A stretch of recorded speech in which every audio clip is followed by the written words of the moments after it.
call me old man Wade. Damn you, old man! Wait. Old ass man. Shut up, old man. You smell like fart. No, man! Old man. He's so old, he got a podcast on cassette. Fuck, you're old. Damn it, Wade. And welcome to the Old Man Wade Show. I am your host, Old Man Wade, and I have a very special guest in the house with me. Singer, songwriter.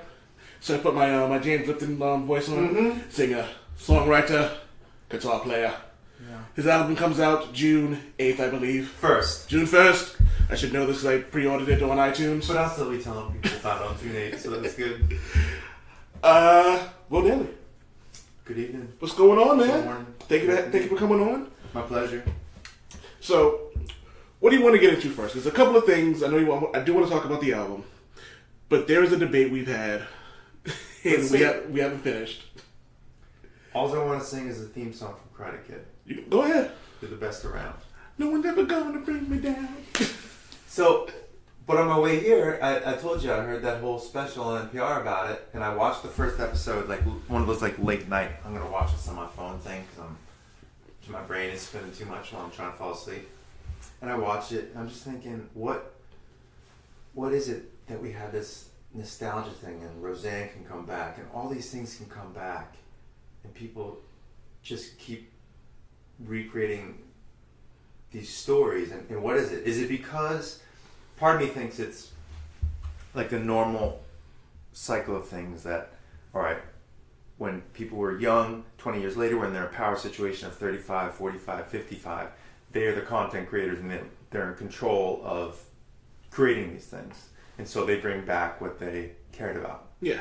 And then my other thought is like a little more ominous, like, oh, we're just so spread out, devouring content now as a society that the only way to get our attention is to bring back something familiar.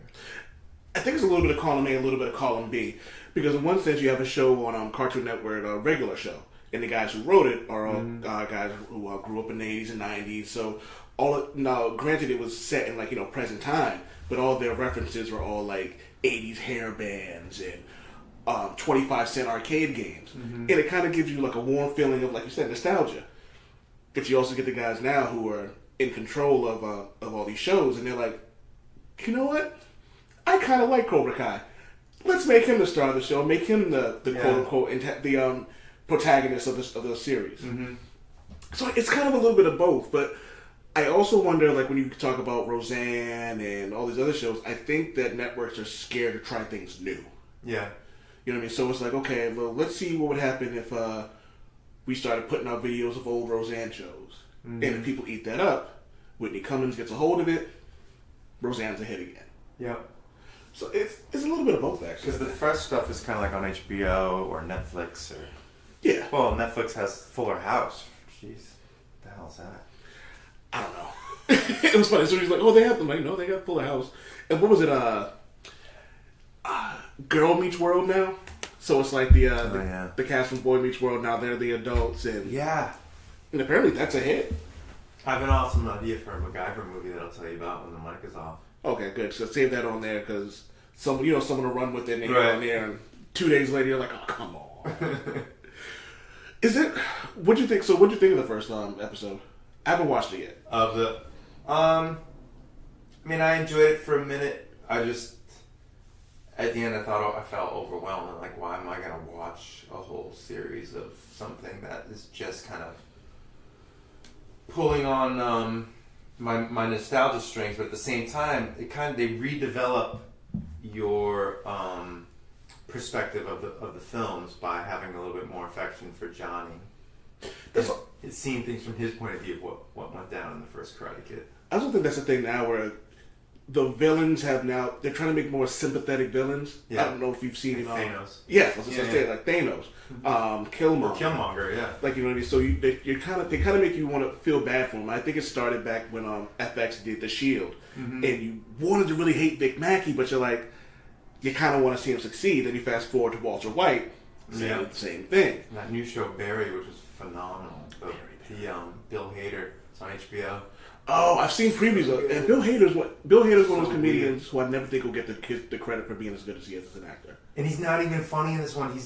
It's the weirdest thing I've seen. I had a hard time kind of figuring out what I thought about it because he's really straight and scary and ominous in this thing, and everyone around him is comical, almost slapstick comical. And but he has this like really stark arc in the show, and everyone else has just hilarity. Henry Winkler just being amazing as always. Then you get what's the other one? Ozark. I haven't seen that. Ozark's pretty good. It's I can never remember the guy's name. Jason Bateman. Oh yeah. He's in it, and my wife watched that. And I was waiting for him to start doing the slapsticky kind of pie in the face stuff, and he was very kind of cold and emotionless. I was the same thing with Barry, yeah. And so it was different seeing him in this light. And granted, he had a few jokes here and there, but for the most part, this was not the Jason Bateman you're used to seeing. Yeah. So it was kind of refreshing to see actors who don't get typecast as comedians. I know. I also think that comedians make the best actors anyway, because it's a little easier to make someone cry. It's a lot harder to make someone laugh, I think. Absolutely. I want to see Daniel Day-Lewis if he didn't retire. I want to see him try to do a comedy. He tried to do a musical, but He I did? didn't see it. Yeah, I forget what it's called. I never saw it. It What- bombed. What movie did I just watch? It brought tears to my eyes. The Greatest Showman.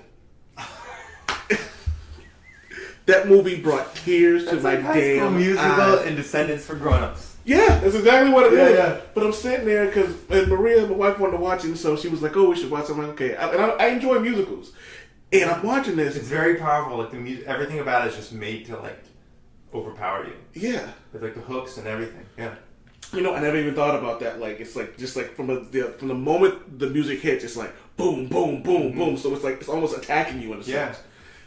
And then after you get through all that, then you see this sad little kid. You're like, oh, no, that's not how we're doing this.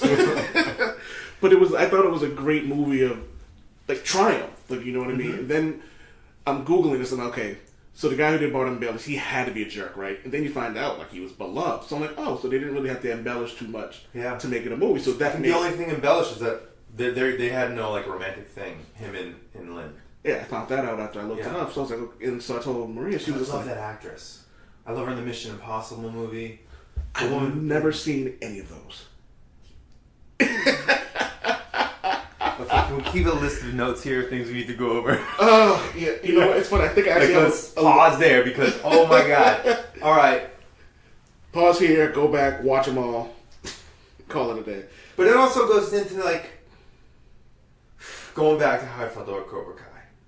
We can always bring this back to Cobra Kai. I cried when my mom took me to see, I lived with a single mother in Arlington, and she took me and 3 other friends to see Karate Kid to the movie theater in Medford, I believe at the times where we would go. And man, that last thing in the scene, and the thing ends up, and all my friends start jumping up and doing karate, and I'm bawling. I'm 6 years old, bawling. And I never, she's everyone's wasn't that great? And I was bawling. And I still don't understand why. And she always reminded me of that with Karate Kid. You cried at the end of Karate Kid. And I think it might have been because I was I always get emotional in the mentorship type of movies. Is there a reason for that, or just kind of? It might have to do with being only kid of your parents and divorce and all that stuff, and looking for older leadership to help you or something like that while your parents are figuring out their lives. I can dig that.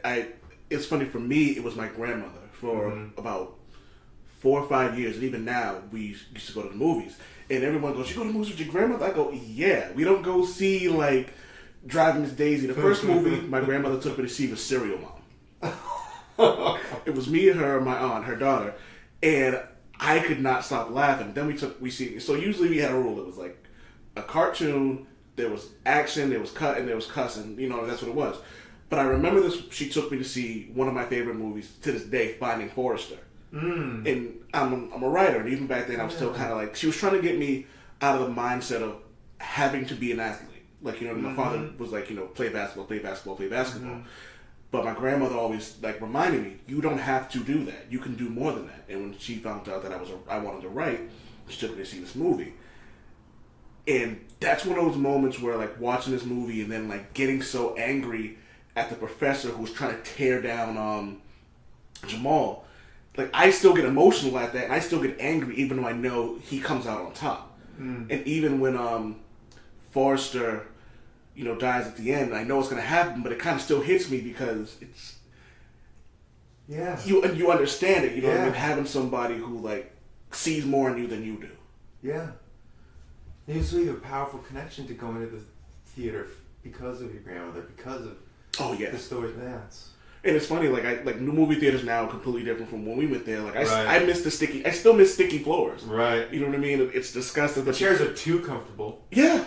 Because I was like, if we maybe if we make them go to sleep, they'll come back and watch more movies. I know it. I was like, once it reclines a little bit, it never reclines the right way enough, and all this stuff, and it's just.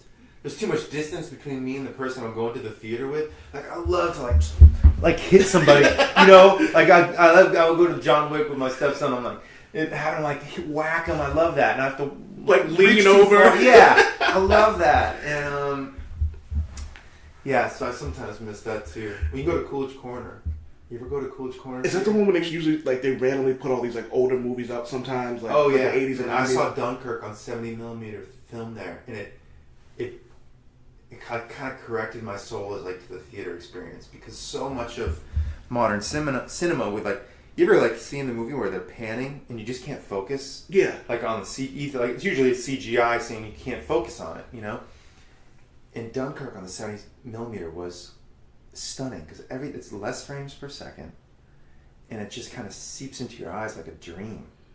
That's the best way I can describe it, and I was just floored. Okay. I see. Okay, so I'm not really big on like war movies, and I saw the preview for Dunkirk before I saw Rogue One.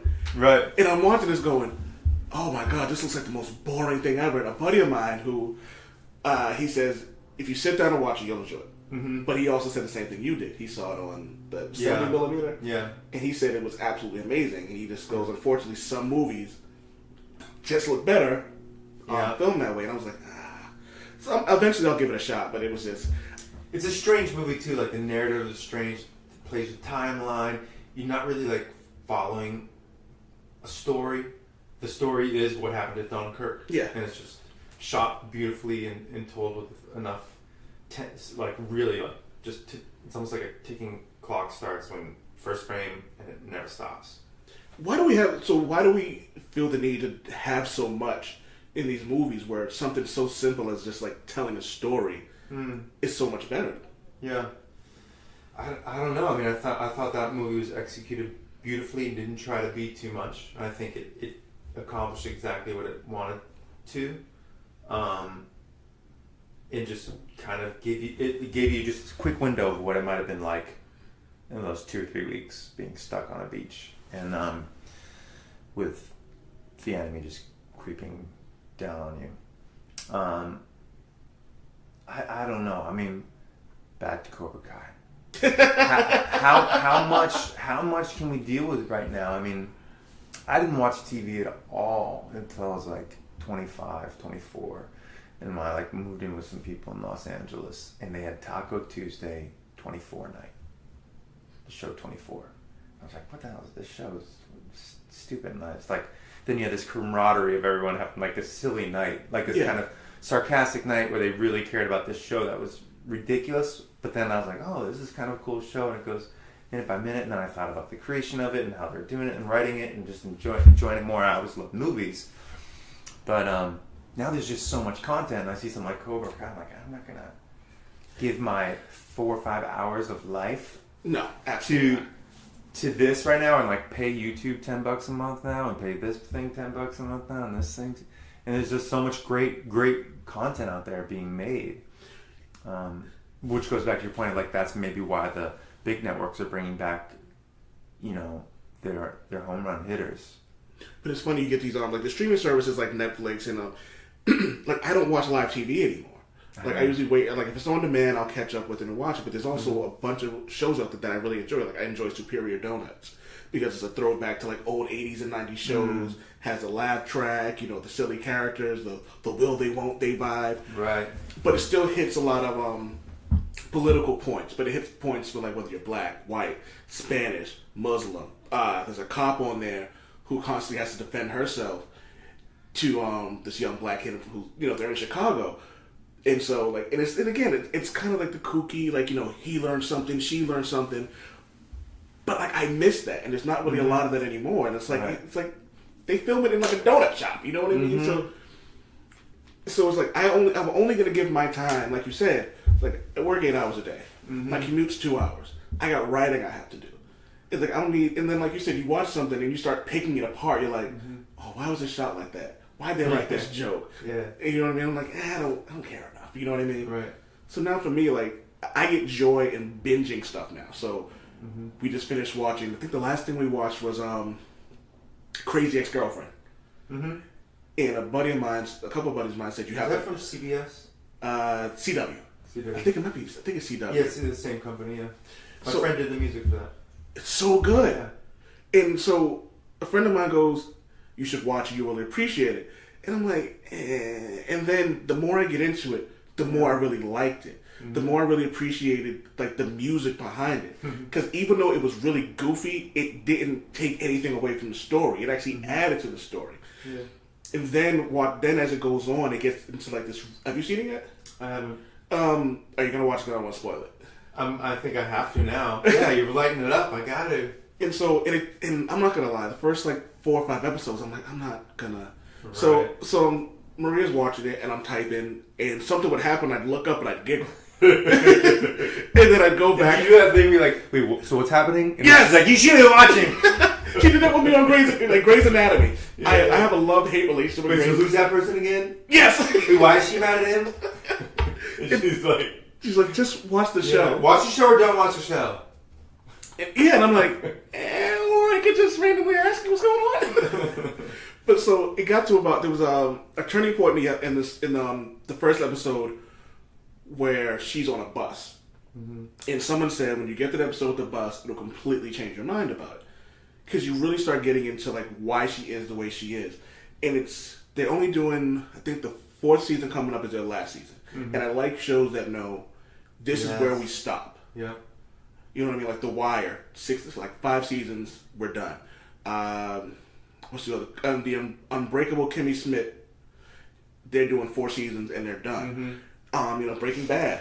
And I love the fact that Breaking Bad was, 9 months maybe? Like from like start to finish, it was only, everything that happened was in the span of like a year. I haven't done Breaking Bad yet. Oh, you haven't? Well, because I know, like once I start, you gotta go in. Yeah, and then you're in. And it always falls in a thing, like a time thing. I'm not ready to get that up yet. You know that. And I understand it because my wife started watching Scandal, and I'm like, I'm not investing time into this. But for her, it's like something she can get to and from work on. I also love like this 8 show season thing. Like Barry was 8 episodes, a half hour for the whole arc, and I loved it. I love that too. It's like it gives you it's giving you just enough. Yeah. Like it doesn't. Oh, it's like okay, that like I'm satiated. I can go about my business now. Yeah, because you can also tell that for a while, like a lot of showrunners were like, you got to make the content, you got to keep them hooked in, you got to and just keep it rolling. And now people are like, no, let's make one awesome thing, and let's just make another awesome thing. We don't have to like keep everyone glued in forever. Yeah, and it's perfect. And I think, and I'm wondering whether or not a lot of shows are going to start shying away from this hour-long thing now, because. One, a lot of people don't have the attention span for that. 2, and like you said, a lot of people are busy. We're adults. We have jobs. Yeah. Some people have kids. Like, you know what I mean? Some people have 2 jobs. You know what I mean? So, and on top of that, I think Fox just canceled a bunch of shows. I love The Last Man on Earth. That was Will Forte. I started watching it and I loved it. It's so dumb. It's so dumb. It makes me belly giggle like a little kid. I love Will Forte though. Like you ever seen MacGruber? I saw that movie in Hawaii with my best friend, and we got in late. And as soon as we stepped in, we're both wrestling fans. So as soon as we step in, all the wrestlers are in the car, and then the van explodes, and we just bust out laughing because it's like me, him, and like 6 other people, and all 8 of us are in there laughing hysterically at everything that goes on. And when I heard Will Forte, because I know he left SNL and he did Last Man on Earth, I was like, oh, this should be great. Yeah. And it's again, it's a testament to how good he is because it's for a while it was just him. Yeah. And the woman on the show, she's got a really high pitched squeaky voice. She does Louise on Bob's Burgers. She's brilliant. Yes, she's brilliant. She's unreal. I love her. And I was her role in 30 Rock killed me. Yeah. Again, another one of those shows. Start, finish. I went through it. A friend of mine said you have to watch it. Mm-hmm. Watched it, and I was like, dude, I fell in love with it. Yep. Loved it. And again, Tina Fey, she's a freaking genius and has an eye for talent too. She does. Was it Amy Poehler, Donald Glover. Glover? Dude, did anybody see that coming? How good he's become? Well, I love Community. And so his character Troy and Ahmed on Community, they were the whole show, really. Because they had this like chemistry and this flow and this comedic flow. And you could tell both of them were just so talented. And then I was just late on the Childish Gambino thing. My wife wasn't, but I was just late on it. And then I was like, oh, cool. Yeah, he's got, everyone does music too. You know, sure, I would too if I were him. And now, right now, he's just the man of the moment. Yeah. And it's rare that you see it as like acutely executed so perfectly as this. And I remember watching This Is America. And I was like, it's hard to tell like what, because sometimes like I try to, you know, reverse engineer the art if I loved it. Like, all right, yeah, how might I discover that path, or how might I, you know, come across that? And so I always find myself reverse engineering things, and I'm watching a video. I'm like, I can't tell in his mind what might have come first, the video or the song. Like, and because sometimes I'm in the studio and I'll think of a visual, and sometimes I'll carry it through, just see if I can carry it through if I'm making a video. And I thought, I wouldn't be surprised if he's working on that track and he saw this, or he saw this and he was in the studio and he started working on the track. And then let's say he does the video, and then it's like, what order does he do the video in? Does he see certain things like from backwards to forwards? Mm-hmm. Is he putting things like, hey, this is what I want the middle to look like. This is what I want. Mm-hmm. You know what I mean? So, and then I'm reading stuff about it and I'm noticing certain things. And one of the things that caught my eye was the police car following the white horse. And I'm reading it, I'm like, isn't the white horse a representation of death? And that was the first thing that popped up. It was like, it's a representation of death. So it's like the cop cars following like death. And I'm like, Jesus. And it's like all this stuff that's going on in the background. And then people are criticizing, oh, it's this and it's that, and the song's horrible. And my wife's going, that's the point. He's also making fun of bad rappers on top of all that. And so I was wondering, so I haven't dug in too much into the thought because I'm not ready yet to. I'm still like taking it in and enjoying it, and I was thinking like that's what I was wondering about those first couple verses and all of it really, because it's like, oh, this jovial thing, and then the rap style, I was like, that's different for him. Yeah, but okay. So it was, and it's funny. I'm listening to other people like talk about it, and it's like the different interpretations of art always comes like that. So I'm hearing some people saying one thing and some people saying another, and it's kind of cool. Even when I don't agree with people, I'm like, okay, well, at least I get that, you know what I mean? Mm-hmm. But it's videos like that and songs like that kind of get you, they get you thinking, like, you know what I mean? And sometimes, and a lot of times there really is no right or wrong answer, you know what I mean? Especially for a video like that, you know what I mean? And one of the things that's kind of irked me a little bit when someone says, well, he's rich, he doesn't have these problems. And I'm like, even if he doesn't, isn't the fact that he's speaking on it kind of like speak volumes to what he's doing? A rich black man can get pulled over though. LeBron James had a nigger spray painted on his mansion in LA, and it was like, oh, he doesn't have these problems. I'm like, yeah, he kind of does. T.I. couldn't get into his own residence. I don't know what happened, but he couldn't get into his own like residence community. Like the guard wouldn't let him into his own gated community. Yeah, in Atlanta, I think so.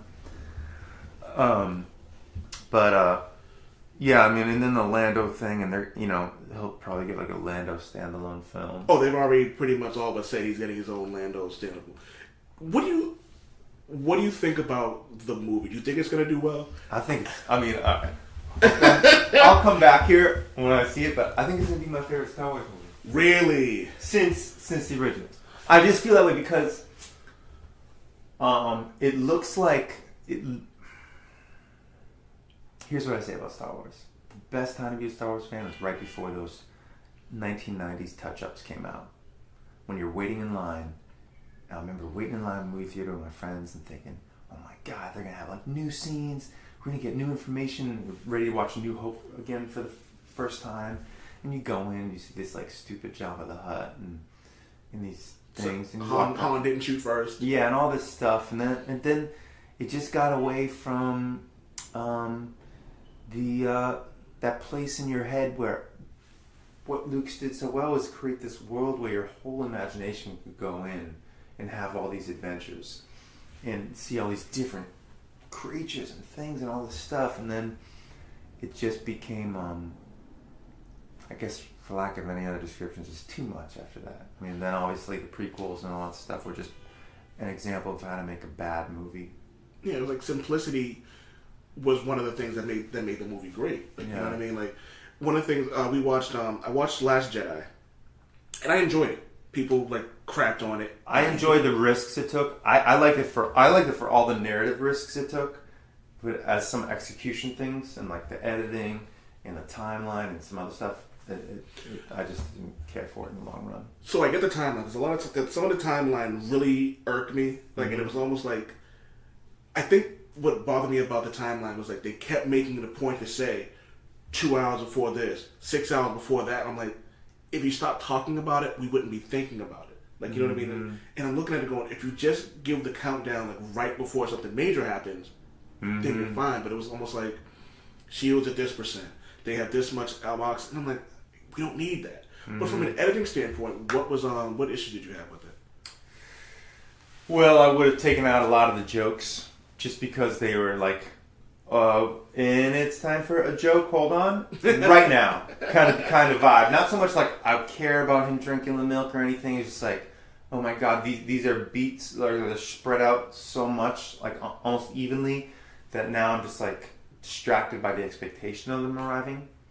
I know it sounds ridiculous. No, it kind of makes sense. It's predictable. Yeah, and it's just I'd rather have like 4 or 5 of them in their tops, you know. But the laughs that the original series got, you know, his defense was they're all silly and had fun stuff. I'm like, well, seemed organic though. Then yeah, you know, like and almost like, wait, laugh it up, fuzzball's not really funny. It's not a joke. It's not anything really. Yeah. But just like the delivery and the organicness of it was funny. Like one of the funniest moments of the original 3 was in when Luke was saving Leia. He goes, huh? yes, that's right. And again, it was because you'd figure that's how somebody like him would react to that. Yeah. And I thought it was great. That cracked me up. Yeah. My favorite Star Wars was actually Rogue One. Oh, definitely. And that's why I think I like this one better because it put me in the headspace. It felt like I was in the world of it again, where these new ones, I don't feel like I'm in the world really. You know, they're fun. They have amazing, like the lightsaber scene with Kylo Ren and all that stuff was amazing. You know, some stuff from Force Awakens was amazing, but I just feel like I'm watching a movie being made, as opposed to like being there. Yeah, and just like being taken away for a little bit, and like really feel like that is on location. Like Rogue One felt more on location than any of them, whereas like, you know, the Maz Kanata scene in Force Awakens just looks like a set, you know, and I just feel like I'm on location, just like you felt on Tatooine. You're up there, and literally like in a film location, but I'm on location in Tatooine too. Yeah, and I didn't feel that as much. Abrams did better. Like I felt like on Jakku when she's buying and selling and trading, that felt like, again, like, okay, I'm in a place that really might exist somewhere. Like they built it, it's still there. Like some of the Tatooine stuff from the 70s is still there. It's funny because you say that in the first day, because as a comic book guy, when I saw her buying and trading stuff, I thought of this scene in Old Man Logan where like he's there with his son in some like desert place and like some this like crappy bazaar where it's like, you know, they're buying and selling used stuff back and forth that may work and may not work, and I was like, I got it, like I understood it, and I was like, okay. Yeah. And then you get one of the comparisons with Marvel and DC is relatability, in like having these things. So when you're watching Justice League, which I enjoyed, but it wasn't great. But it didn't feel real. And yes, I know superheroes, but it didn't feel real. Like, you know what I mean? Like, even the background seemed overly like CGI. Like, you know what I mean? And, like, it felt like the whole movie was on a green screen. As opposed to like with Marvel, it looked like you got dirty. Like, you know what I mean? Like, the Hulk wasn't completely green. He had ashes on him. Like when Thanos bled, like it didn't like mysteriously disappear. Captain America didn't have bad CGI lips. But also like something about the Marvel movies, and I wasn't a big like serial comic book reader, like reading the series of anything. Like I like graphic novels later in life and stuff like that because people, you know, like you did, like you would tell me about things. Read this one, read that one, and but I feel like when I see a Marvel movie, especially in the Avengers, the first Avengers and this one, I feel like one scene I'm watching like a box jump to life in front of me. Jumped, and even sometimes I remember when Nick Fury was going down the steps, the circular steps in Avengers to the Tesseract in the basement.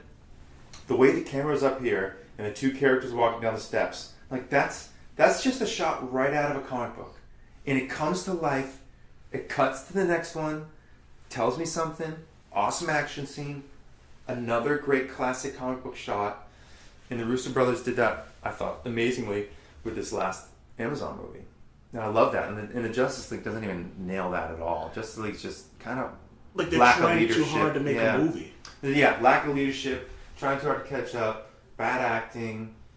I mean, everything. I mean, it's just, I thought that movie, my 6-year-old daughter turned, she said, is this bad? She knows Wonder Woman. She's on Wonder Woman, love it. You know what? And I love Wonder Woman up until that fight with Ares. Oh yeah, same thing. So, okay, so that's my like, all right. So Black Panther, awesome, best villain, best arc, loved it. Spider-Man, I have the same issue with Spider-Man. Iron Man, I give a break to because it is a robot character. But Spider-Man and Black Panther, it's like you're supposed to be athletic dudes in a suit that has like flexibility. Yeah. And as soon as those actors have that thing over their face, it's a CGI character most of the time doing like a backflip, and all of a sudden there's like this rubbery thing, and I'm out of the action. I don't care. Like the last scene in Black Panther, same thing. It's like jumping on a rhinoceros and swinging it around, and it looks like no human really moves that way. And I would rather like, all right, put Tony Jaa in the costume now, and just give me some like practical physical moves by someone who can do amazing physical feats. I'd rather see that from like a Spider-Man or a Black Panther. It would give me more tension. It would give me more excitement and thrill than, you know, all these things that these characters do now when they're in the action sequence. Well, one of the things I love about the Andrew Garfield Spider-Man was that they had a guy doing parkour when he was running away. So it did look the moves look stiffer because if a human being was doing it, superpowered or not, they would look a bit stiffer. Nobody moves like water, like, you know what I mean? Like Bruce Lee's the only person that never moved like that ever. But yeah, it does kind of seem like that. I know one of the things, and my wife said that her biggest thing about it was the CGI. And I didn't really notice it until she said something. Because the first time I saw it, I was just enamored by what I was watching. Of course.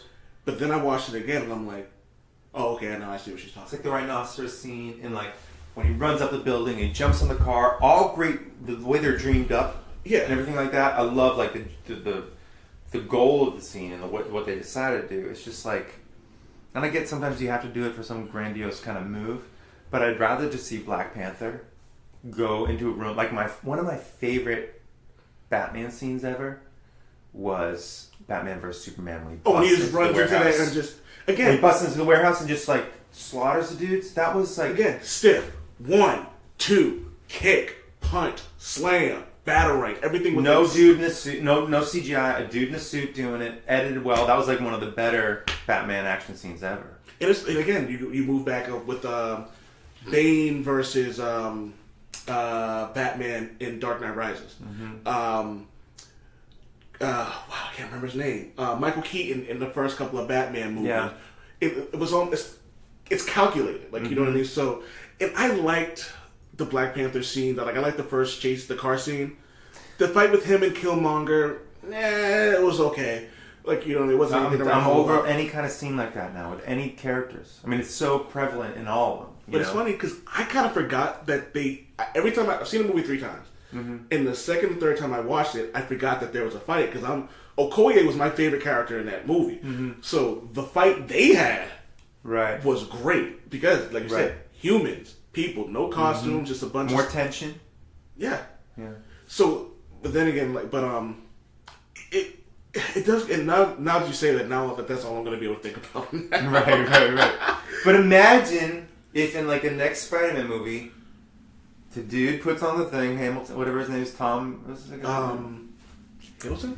Yeah, I forget. I don't know. He puts on Batman's mask, Spider-Man's mask, and all of a sudden, like Tony Jaa or someone like someone who can actually move like that, who can like do the crazy stuff and bring in those dudes, and have Spider-Man do some like backflip kicks and wheel kicks and all this stuff. Tom Holland, and all of a sudden, you would feel differently about the action. You feel differently about the stakes too, because when they're just tumbling and like a train hits them and they tumble away, and it's all this rubbery CGI dude stuff. It's just I'm over it, and then I'm like, oh man, I'm out of the movie now every time. Movies like Thor Ragnarok or Guardians like give you a little bit more space because everything's so cartoonish around it to begin with. So it gives the mind a little more space to have take the stakes in a different way. So it's kind of like you have this. It's like the difference between having like a Spider-Man movie which lives in this like quote unquote realistic world. Like you're actually in New York, but if you're watching Thor or Guardians of the Galaxy, they're in space, so it's a little more. You can deal with it a little bit better because of the situation. Yeah, it makes sense. I mean, Black Panther has like Wakanda and vibranium, and you're like, all right, well. So you're a little bit in that weird, and then because it's still Africa, it's still Earth. Yeah, and like Tony, something about. I mean, Marvel works for me. That whole Marvel movie I thought was so exciting. I'm so excited about where it's going. And I'm excited for what comes next. I'm not excited for what comes next in the Star Wars universe unless it's something like Solo or Obi-Wan or Knights of the Old Republic. Are they going to do an Obi-Wan movie or like planning on it? They got to. I mean, Ewan McGregor's so good. Yeah, he really is. I mean, and then all of a sudden, what happens? You have Donald Glover, like all of a sudden have a scene with Obi-Wan because they never met up. So in the Obi-Wan movie, he has a scene with Lando and something. You have all these opportunities to do like what Marvel's done. Yeah, and it's like, it kind of filled in. That was the reason I love Rogue One so much. Because after all that, they filled in a gap of like how Leia got the plan. Mm-hmm. You know what I mean? And then that last scene she turns around, she goes, what it? She goes, hope. I'm like, I'm in. Mm-hmm. I'm in. And it made me want to go back and watch the original 3 all over again. Yeah. Jump right on. No, I'm a big fan. I'm a big fan. Marvel, Justice League is horrible. I've said this a million times. I thought the Dark Knight trilogy was overrated. I didn't think it needed Batman in any of them. And a buddy of mine, Dark Knight Rises was my favorite one. And one of my best friends said to me, The Dark Knight, and because when I first watched it, I didn't really like it. And he goes, think about that movie without Batman. Mm-hmm. And I did, and I was like, oh my God, that's an amazing movie. He goes, yeah, that movie didn't need Batman at all. Because it was all about Gotham. He said this, and it was a brilliant title. He said the movie should have been called Gotham Rises. Right. Because like Commissioner Gordon was great, and everyone pretty much pooped on Bane. I was like, I liked Bane, bad voice and all. Yeah, no, I thought it was pretty cool. I didn't. The only thing was like the rush on putting them in a pit and rushing that. But and then the middle one, the big one, I thought was.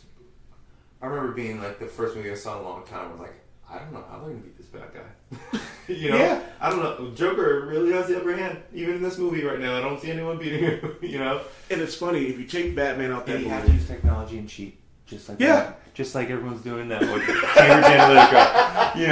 I mean, Batman was the bad guy in that. Yeah, and it's funny because you take Batman out that movie, but you keep Christian Bale as Bruce Wayne, who he was amazing Bruce Wayne. Yeah. And it's still a great movie. It's a good movie without Batman. And I think the weak link of every Batman movie in the Nolan trilogy, the weak point was Batman. Not Christian Bale, Batman. Yeah, you really have to be two important characters when you're Batman. Yeah. It's one of the harder ones to nail because you have to be two I thought iconic guys. I thought Ben Affleck nailed it. I thought he nailed it as Bruce Wayne and he nailed it. Yeah, as I Batman. loved his Bruce Wayne. He's very much like. Yeah, no, I like him a lot. And like he even has like the square chin. You know what I mean? Like There are a couple things like in that second movie, in the first scene, he's on the rooftop fighting that guy, and Robert opens the door, and there's a reflection of Batman waiting. Yeah. That was like, that was like brilliant. I was like, that's a brilliant thing right out of a comic book of Batman. And it's funny because I've gone back and watched Justice League, and I'm like, there were some really, really good moments in this. What? Like there's some really. I'll give you an example. Batman hanging the robber upside down, and then the I forget what the thing from Apocalypse is called. Yeah. That was cool. That was cool. The relationship between Wonder Woman and Batman was really. Wonder Woman Batman was really good. Except for that one scene where they're all collected and having that conversation. I don't shot so I don't want to cool. talk about that. Because that was so bad. Because I kind of think you're right. Like, all right, like, oh, they really nailed it with them, and then that scene came, and that's when my daughter turned to me. She's like, "Is this a bad movie, Daddy?" I was like, "You're growing up. You're growing up, and you're learning fast." And then it was funny because when they're just like person to person, like there's only like interactions between 2 or 3 people, it's good. Yeah. Like when Batman and met Aquaman, good. The conversation between Cyborg, who was just poorly CGI'd, and Wonder Woman when they were in the streets when he knocked out all the power, really good. You know what I mean? The Flash and Batman, it was a little goofy, but it was supposed to be goofy. You know what I mean? It's like someone worked on really the movie. Feel like someone worked on tiny little bits, and then someone else put all this horrible stuff on it. Well, I forget it was I forget the Whedon. Snyder. Josh Whedon. Joss Whedon came in. There's 2 Snyders. One of them writes Batman the comic book for DC, and the other one writes does movies. I can't remember which one's which. Zack Snyder and Scott Snyder. I can't remember which one's which.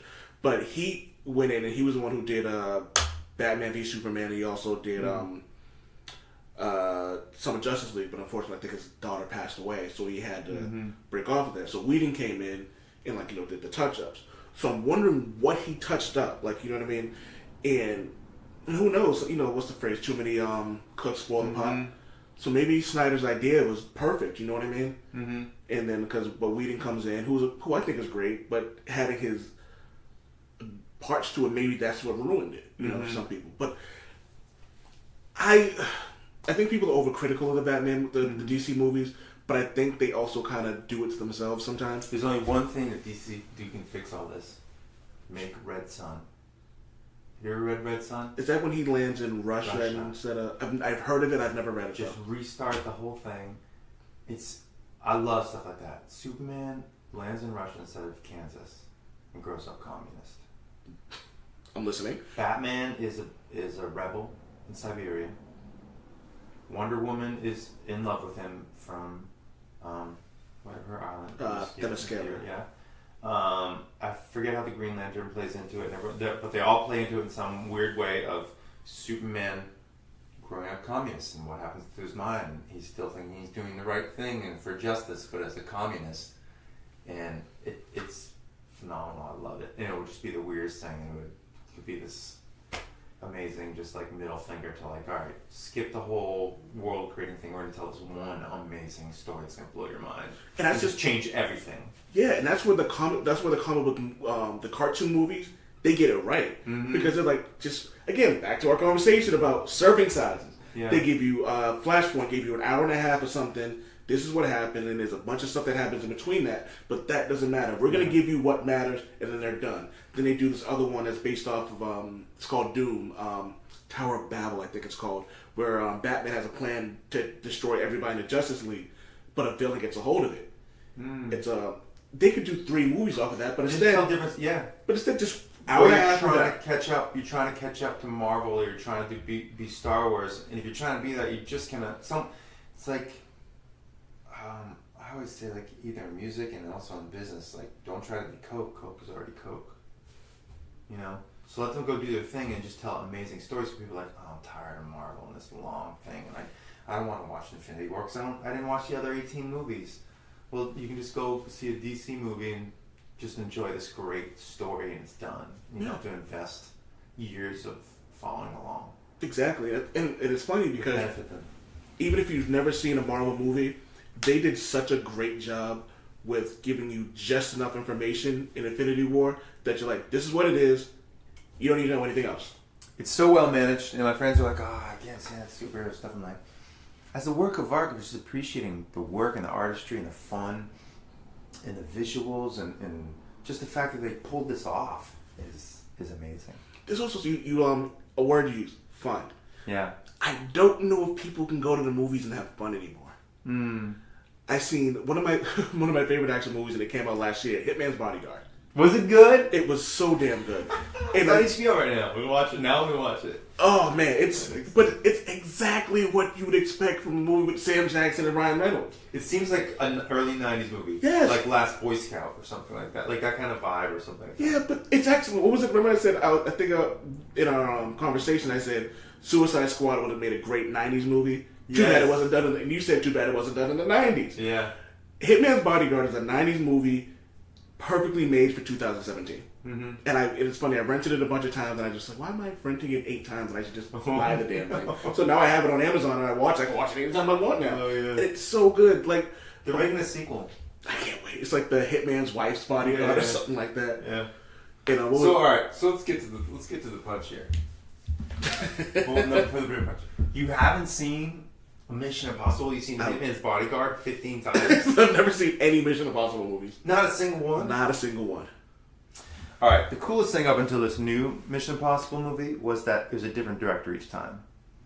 Like, so the first one was Brian De Palma. What do I know that name? That's not Scarface, is Yeah. it? That's Scarface? Yeah. Okay. So, and he just created a kind of really great noir film, the first one. Really, really great. And it had intense Tom Cruise stunts in it. It had, you've probably seen it where he's like rappelling from the ceiling. Oh, and he just kind of balancing. Yeah. Which is like, it's so simple and organic and tight, but it's really tough to be doing what he's doing. And it played well at the time. I don't think it would scale now to everything he's done. And there's a couple other things like he, I think jumped through like an exploding fish tank. But it didn't seem like a lot at the time. It just seemed awesome, and it wasn't overdone the way they are now. But it was great. Second one, John Woo. Okay, Yeah. I think he's Chinese. And Murder Thoughts. yeah, cop stories and stuff. I don't know. Yeah. A bunch of Jackie Chan movies too, but it was really bad. He did Face Off. John Woo's Face Off. Like a lot of slow mo. It wasn't good. But and then the third one was J.J. Abrams with Seymour Hoffman, and it was good. And it brought it back to being fun, fast, with like great action set pieces, but didn't have like crazy scale stunts. And then Brad Bird did the fourth one. And Brad Bird was Incredibles. Okay. Oh. Yeah. And this is like, I think his first live action was Mission Impossible 4. And this is where like, okay, every Mission Impossible movie from now on is going to have a stunt that outdoes all of the stunts. And so this had him hanging off the building in Dubai by himself and a couple other crazy things. But it was really just an awesome movie. And great action, great pacing. Tom Cruise like doing what the thing he does best, which is being intense and running and jumping, you know. And then the last one had more insane stunts, and then this one has him doing stuff that looks like I don't know how they pulled it off, but have him piloting this helicopter. I would start with the first one and skip the second one. You don't. I really want to see this new one only because I like the guy who plays Superman. Oh yeah. And then there's the preview of him in the bathroom. So scene. you have to now watch them because there's something about this one. The only disappointing thing about this one goes back to my affection for the series, which is like the way they were choosing directors and watching how that changes things and really appreciating that. Yeah. He's using the same director as the last one, which is McQuarrie. McQuarrie, who did Brian McQuarrie. Yeah, McQuarrie. So, but something about this one is for the first time using narrative from the past ones. Usually like a kind of standalone in a way. I would start with the first one, Brian De Palma. I'll have to do that. I know a buddy of mine loves him, so I'm pretty sure he has them all on DVD or Blu-ray. And I think that one had Ving Rhames in it, and he's the only other person who's been in all of them. Oh, he has? Yeah. Oh, So, okay. yeah, I'm pretty sure he came in on that one. Yeah. And the other guy from The Professional was in that first one. He was pretty good. You bring the festival. I saw that movie late in life, and I loved. Have you seen Leon? No. The director's cut. Maybe I have, because my buddy of mine, Fletch, he put me onto the movie, so I don't know if it was the director's cut or not. But I watched that movie and just Gary Oldman. he was just so damn good. And you know what I mean? And like a young Natalie Portman, and it was just like. It was like the coolest thing. It was the coolest thing ever. So Leon, it gets a little weirder between Natalie and the serial killer and the hitman. Yeah.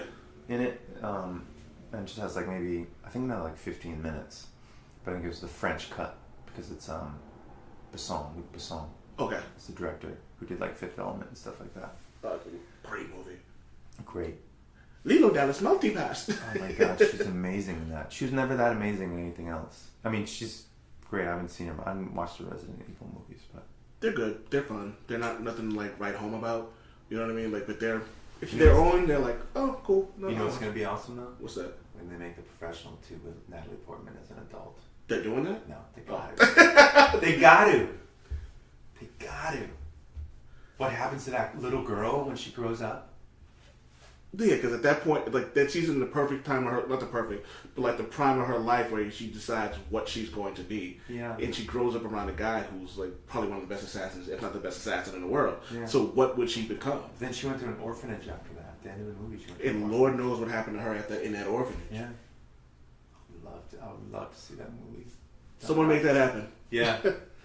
And yeah, I think you have time. You have time to watch all the Mission Impossibles. I got no time in the world to watch those.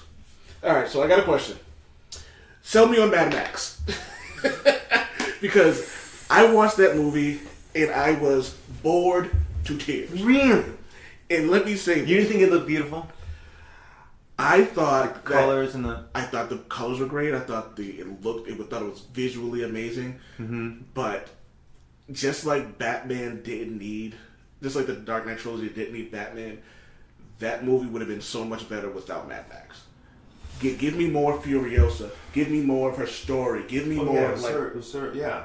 Give me more of her, like, why is she running away? Like, you know why she is, but it's like, make me feel it. Like, you know what I mean? I tend to like films that don't tell you that thing, so that you're feeling it in a little bit. You know, like back to Cobra Kai. What happened to Daniel LaRusso's dad? Why isn't he in the picture? We don't know.